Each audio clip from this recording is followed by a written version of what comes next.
Hello everyone, लक्ष्य YouTube channel पर आप सभी का हार्दिक स्वागत है।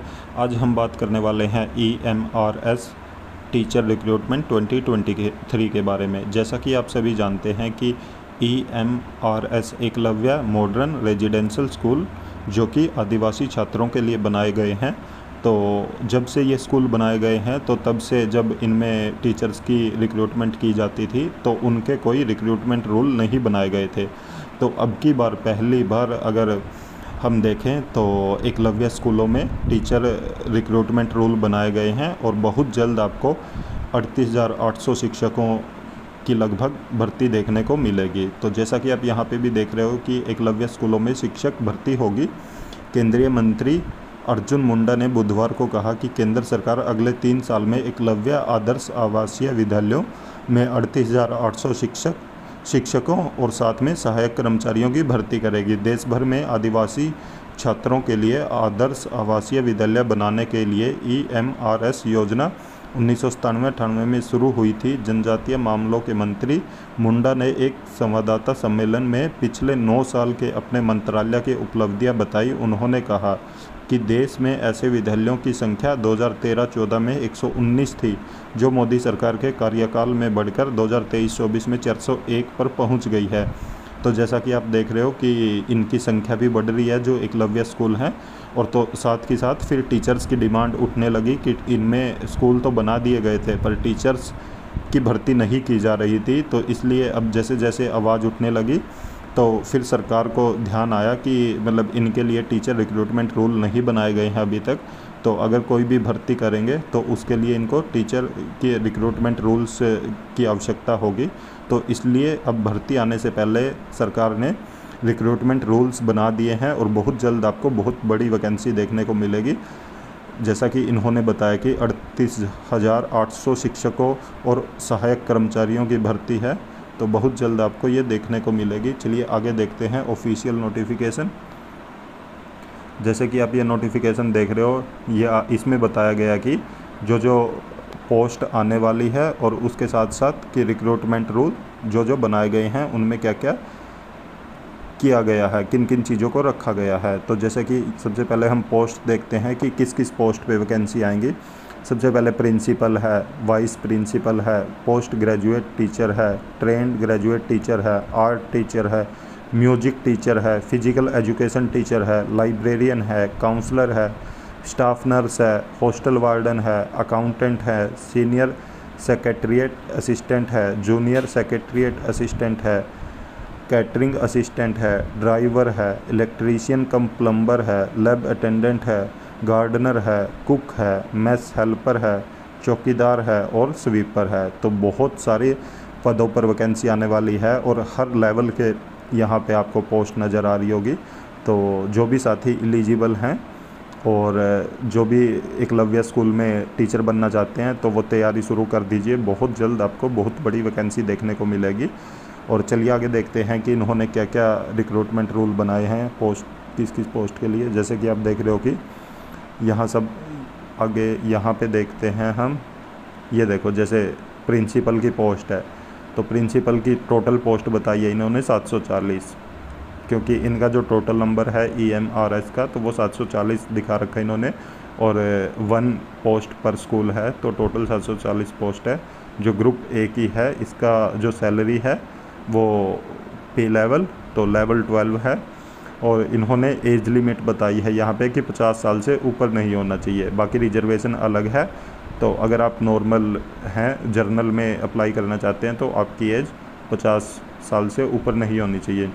एजुकेशन में इन्होंने बताया कि आपके पास मास्टर की डिग्री होनी चाहिए और B.Ed होनी चाहिए और साथ में 12 ईयर का एक्सपीरियंस मांगा इन्होंने, जो कंबाइंड एक्सपीरियंस है, चाहे आप वाइस प्रिंसिपल के पद पे हो कहीं, चाहे PGT के या TGT के। और मिनिमम 4 ईयर इन्होंने कहा कि एज ए PGT या अबोव का एक्सपीरियंस होना चाहिए आपके पास। आगे डिजायरेबल में भी इन्होंने कुछ रखा है। तो उसके बाद इन्होंने बोला कि जो भी प्रोबेशन पीरियड है वो 2 ईयर का होगा। और मेथड बताया कि रिक्रूटमेंट का कैसे कैसे होगा। 50% तो डायरेक्ट रिक्रूटमेंट है, फिर 25% प्रमोशन के थ्रू है, फिर 25% जैसे डिपार्टमेंटल कम्पिटिटिव एग्ज़ाम होता है तो उसके थ्रू होगा। तो ऐसे 100% आपके प्रिंसिपल की वैकेंसी का रूल बनाए गए हैं। तो उसके बाद प्रमोशन के बारे में बताया गया, डेपुटेशन के बारे में बताया गया, ये सब चीज़ें हैं। अब बात करते हैं वाइस प्रिंसिपल की। तो वाइस प्रिंसिपल के भी 740 पोस्ट बताई गई है यहाँ पे, और इनका पे लेवल है लेवल 10। तो उसके बाद इन्होंने age limit for direct recruitment के लिए नॉट एप्लीकेबल लिखा हुआ है, और एजुकेशनल क्वालिफ़िकेशन में भी नॉट एप्लीकेबल। तो प्रोबेशन पीरियड पे आते हैं कि प्रोबेशन पीरियड इन्होंने 2 साल का बताया है। मेथड ऑफ रिक्रूटमेंट बताया इन्होंने कि 50% तो promotion on seniority come fitness basis, और 50% लिमिटेड डिपार्टमेंटल कम्पिटिटिव एग्ज़ाम के बारे में। तो यहाँ पे डायरेक्ट रिक्रूटमेंट के बारे में नहीं बताया इन्होंने, तो इसीलिए इन्होंने क्वालिफ़िकेशन और एज का क्राइटेरिया मेंशन नहीं किया हुआ यहाँ पे। तो आगे फिर वही, उसके बाद हम देखते हैं पीजीटी की पोस्ट के बारे में। जैसे कि आप देख रहे हो यहाँ पे पीजीटी के 8140 पोस्ट बताए हैं इन्होंने, और जो सब्जेक्ट मेंशन किया है वो English, Hindi, regional language, if applicable subject में be changed as per the recruitment on the state. उसके बाद physics, chemistry, mathematics, economics, biology, history, geography, commerce और computer science separate are prepared. तो कंप्यूटर साइंस के इन्होंने अलग से आर रूल बनाए हैं। तो जैसा कि आप देख रहे हो कि यहाँ पे पोस्ट हैं 8140, और नंबर ऑफ पोस्ट इन्होंने डिवाइड किया कि 11 पर EMRS, तो 11 पोस्ट पर EMRS ऐसे डिवाइड किया इन्होंने। तो जो ग्रुप बी की पोस्ट है, अब तक ग्रुप ए की पोस्ट देख रहे थे हम, अब ग्रुप बी की है। तो इन्होंने पे स्केल बताया लेवल 8 का, और एज लिमिट बताई है कि 40 साल से ऊपर नहीं होनी चाहिए, और education qualification as per subject इन्होंने यहाँ पे मेंशन की हुई है। तो उसके बाद प्रोबेशन पीरियड है 2 ईयर का। मेथड ऑफ रिक्रूटमेंट है कि PGT commerce and PGT economics के तो 100% डायरेक्ट रिक्रूटमेंट है। उसके बाद PGT Hindi, PGT English, PGT regional language का 50% प्रमोशन और 50% डायरेक्ट, और फॉर अदर सब्जेक्ट्स का 25% प्रमोशन और 75% डायरेक्ट है। तो ये सब बताया इन्होंने। आगे बताया कि क्या प्रमोशन कैसे होगा, कि टीजीटी मैथ है तो पीजीटी मैथ पे हो सकता है, फिजिक्स पे हो सकता है, केमिस्ट्री पे हो सकता है। टीजीटी साइंस है तो पीजीटी बायो केमिस्ट्री पे हो सकता है। टीजीटी एसएस है तो पीजीटी हिस्ट्री ज्योग्राफी में हो सकता है। तो ये सब इन्होंने रिक्रूटमेंट रूल बताया कि आपका कैसे कैसे मतलब सिलेक्शन होगा, प्रमोशन होगा, जो भी चीज़ें हैं, तो वो सब चीज़ें मेंशन की गई हैं यहाँ पे। उसके बाद हम बात करते हैं पीजीटी कंप्यूटर साइंस की। जैसा कि इन्होंने पहले ही बोला था कि पीजीटी कंप्यूटर साइंस के रूल अलग से बनाए हैं। तो आपके पास इनमें एक पोस्ट की गई है पर स्कूल, तो 740 पोस्ट बनती हैं। ग्रुप बी की पोस्ट है, और पे स्केल है लेवल 8 का, और एज का क्राइटेरिया इन्होंने 40 साल से ऊपर क्या बोला कि 40 साल से ऊपर नहीं होना चाहिए।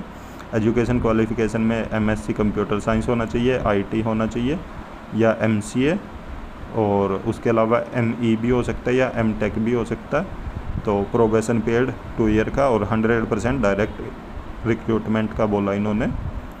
तो